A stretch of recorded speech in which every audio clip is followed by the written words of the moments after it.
Welcome to Poetry Changes Lives, my book of poetry, history and a thought for the day. You can get it on Amazon, or from the website poetrychangeslives.com. Today I'm talking about the great English novelist Daphne du Maurier, who was born on this day in 1907.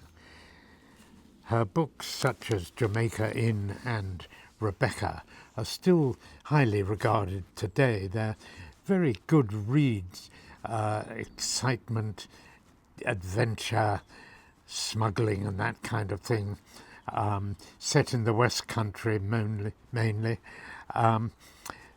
Du Maurier is still among some of the nation's best loved writers.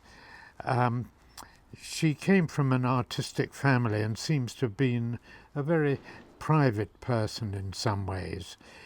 Strangely, after her death, a lot of letters and memoirs written by her were found, revealing passionate love affairs, bisexual love affairs, which nobody knew anything about and was quite surprised. She was a feisty woman. She knew her own mind, and she admired other strong women as well.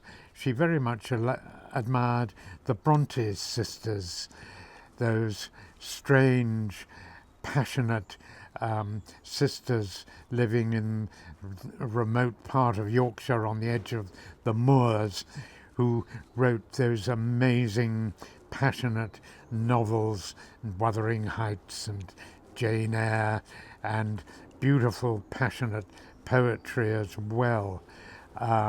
Nobody quite understands how they managed to do it, living in a parsonage in such a remote part of Yorkshire, but they certainly did.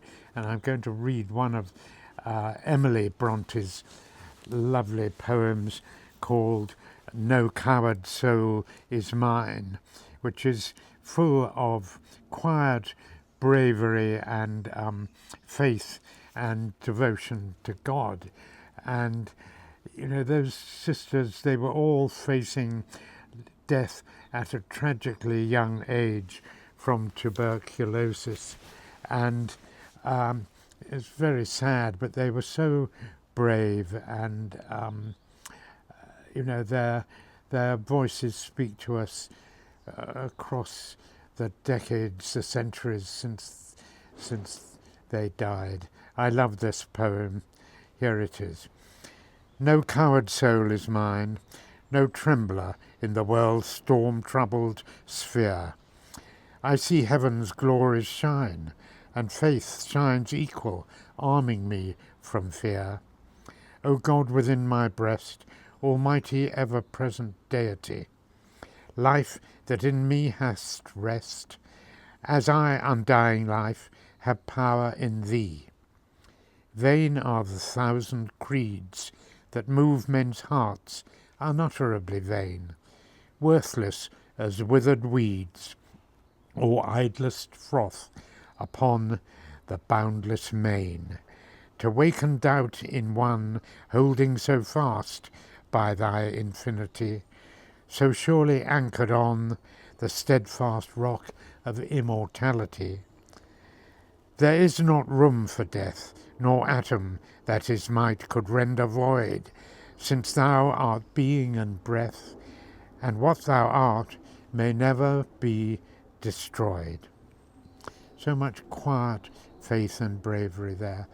I love that poem.